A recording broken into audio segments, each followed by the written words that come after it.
তুমি আমার মা হলে কি করে? আমার মা তো বাড়িতে আছে। এক যুবক ভক্তের প্রশ্নের উত্তরে সেদিন কত সহজেই না তুমি তোমার স্বরূপ প্রকাশ করেছিলে। বলেছিলে, আমি তোমার সেই মা, চেয়ে দেখো ভালো করে। যুবক ভক্তটি স্পষ্ট দেখল তোমার শ্রীমূর্তির জায়গায় তাঁরই গর্ভধারিণী। একবার তোমার এক বুড়ো ছেলে আমায় বলেছিল, এই ভালো করে চেয়ে দেখার অর্থ তোমার কাছে প্রার্থনা। আর বলেছিল, এবার আর শুম্ভ নিশুম্ভ বধ নয়, আমাদের সংশয় রাক্ষসকে বধ করতেই নাকি তোমার এই স্বরূপ প্রকাশ।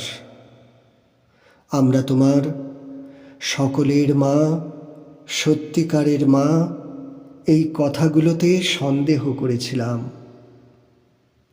মাগো, ভালো করে চেয়ে দেখতে গিয়ে দেখি কি জানো, তুমি নেই। আছে শুধু সেই যুবক ভক্তের গর্ভধারিণী মা। কিন্তু তুমি না থাকলেও তোমার উপস্থিতি, তোমার সত্যতা সম্পর্কে একটুও সন্দেহ হয়নি আমার। অন্যদিকে সেই যুবক ভক্তের মাকে দেখতে পেলেও তার অস্তিত্ব ও সত্যতা সম্পর্কে প্রবল সন্দেহ। আচ্ছা মা, বেদান্ত এই সন্দেহের কথা প্রকাশ করতে গিয়েই তো দেহ, মন, বুদ্ধি সহ এই জগৎটাকে মিথ্যা আর ব্রহ্মকে সত্য বলেছেন, তাই না?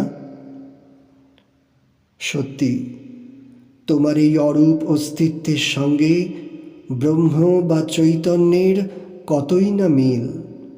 অতীন্দ্রিয়, সপ্রকাশ, নির্বিকার, আরও কত। ও মা, তাই কি তুমি ব্রহ্মময়ী, চৈতন্য স্বরূপা?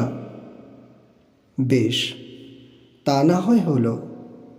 কিন্তু মা, খুব জানতে ইচ্ছে করছে, এই যে যুবক ভক্তের গর্ভধারিণী, দেহ, মন, বুদ্ধি সহ এই যে জড় জগৎটা, এ তো পরপ্রকাশ, ইন্দ্রিয় গ্রাহ্য, সবিকার, তোমার সম্পূর্ণ বিপরীত।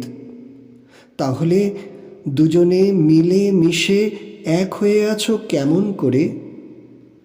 তেলে জলে তো মিশ খায় না মা। তুমি সেই যুবক ভক্তের মা কেমন করে? ও, বুঝেছি। যখন দেখতে পাচ্ছি হচ্ছে যেটা হওয়া উচিত নয়, দুটো জিনিস এক হয়ে গেছে অথচ এক হতে পারে না কখনো, তার মানে দুটো কিন্তু দুটো নয়, এক।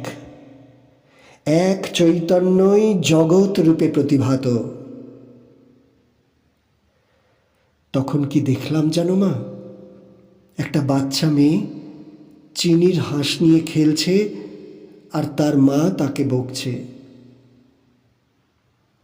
কেউ দেখছে মা হাঁস, কেউ দেখছে চিনি।